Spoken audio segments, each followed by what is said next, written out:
Shalom Adonai, Yeshua HaMashiach, Hamalé, Hamalehim. Estamos aqui para mais um vídeo, para mais uma edificação espiritual e para que o nome de Deus seja glorificado. Hoje quero trazer uma meditação sobre o Salmo 121.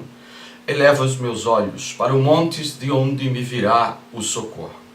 Queridos, o entendimento da cultura do Oriente Médio antigo é fundamental para a compreensão das Escrituras. Afinal, elas foram escritas de semitas e para semitas. Nesse contexto, destaca-se um dos salmos mais mal compreendidos, querido, na Bíblia Sagrada. Isso ocorre porque ele está longe de ser tão somente um hino de louvor ao Eterno. Na realidade, suas palavras revelam uma grande polêmica contra o politeísmo que ameaçava fincar raízes em Israel. Os Shedims e o panorama geográfico. Temos que entender isso para podermos entendermos o Salmo 121. Para melhor compreender esse salmo, é preciso dar uma introdução acerca da cultura local da época. Nos tempos antigos, os politeístas adoravam um tipo bastante particular de divindade, os Shedim, isto é, os deuses das montanhas, que muitos na nossa versão aportuguesada traduzem por demônios. Só que Shedims, dentro da cultura histórica, dentro da língua hebraica, significa os deuses da montanha. Para os antigos semitas, querido, os montes eram lugares muito próximos das divindades, pois eles acreditavam que os astros eram deuses. As montanhas eram vistas como um ponto de encontro entre os deuses do céu e os homens na terra. Até hoje, muitas pessoas mantêm o antigo hábito de orar nas montanhas, sem saber a origem dessa prática. Vamos ver a etimologia da prática. Etimologicamente, o termo Shedim deriva de Shin e Dalet, que significa seio. Em acádio, a linguagem semita mais primitiva, diz Shadu, que significa montanha, isto é, o seio da terra. Os semitas primitivos tinham, querido, uma relação muito peculiar com as montanhas, como nos lugares onde ocorre tempestade frequente. Devido à temperatura mais baixa, as montanhas eram extremamente temidas. Ao mesmo tempo, as nascentes das montanhas eram lugares extremamente férteis e dos quais os semitas dependiam. Um exemplo disso são as colinas de Golã, em Israel, no território a qual foi ocupado por Israel alguns anos atrás, responsável por boa parte da água potável da região de Israel. O Midrash Rabbah faz alusão a esta prática e indica que Israel também caiu no erro da idolatria ao Shedim. Porque Israel estava ligado à idolatria, segundo diz Deuteronômio 32:17, no Egito, e trazia sacrifício aos bodes ídolos, Levíticos 17:7, que são idênticos aos Shedims, os quais eles sacrificavam. E ofereciam sacrifício nos lugares altos, e punição caía sobre eles. O sagrado bendito seja ele é quem disse: Amados, que eles ofereçam sacrifício perante mim a todo tempo na tenda da reunião, e eles se separarão da idolatria e serão salvos. Encontramos isso em Vaikra, Levítico 22:8. Outro salmo faz uma acusação ainda mais grave. Demais distos sacrificaram seus filhos e suas filhas aos Shedim, e derramaram sangue inocente, o sangue de seus filhos e de suas filhas, que sacrificaram aos ídolos de Canaã, e a terra foi manchada com o sangue. Terrilim, o Salmo 107, versículo 37 e 38. A referência aos deuses das montanhas passa despercebida, porque diversas versões traduzem o termo Shedim por demônio, o que é anacrônico e também equivocado. Vamos fazer uma análise agora do texto do Salmo 121.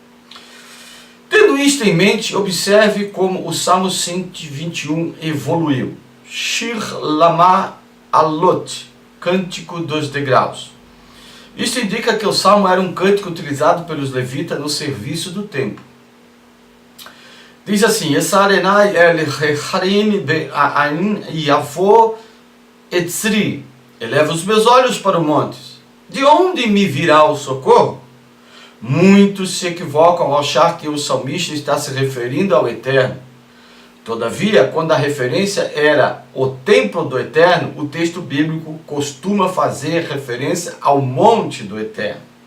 Porém, aqui o salmista fala dos montes em geral, e essa é uma referência inequívoca aos lugares altos, onde os filhos de Israel sacrificavam aos Shedim.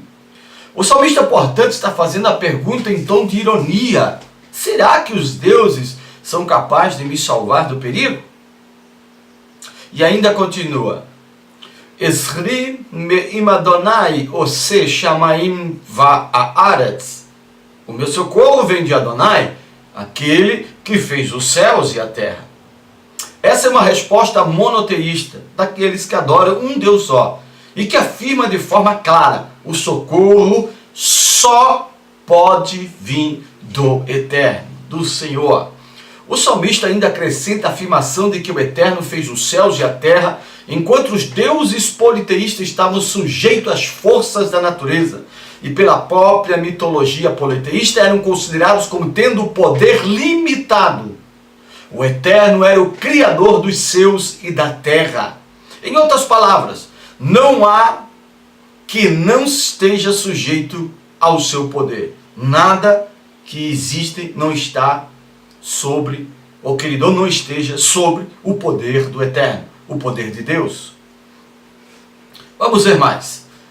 Diz assim: Al iten lamot hagileha al yanum shomreha hinelo yanum velo ishan shomer Israel Adonai shomera shomereha Adonai sileha al yad Ieminha.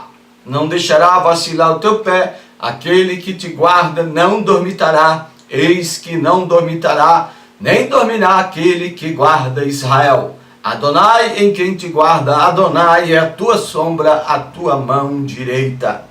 Esse trecho fala sobre a proteção do Eterno, que Deus nos protege. Para melhor compreendê-lo, é importante compreender que os politeístas, os adoradores aos ídolos da antiguidade, por acharem que seus deuses eram seres biológicos, achavam que eles também dormiam e acordavam.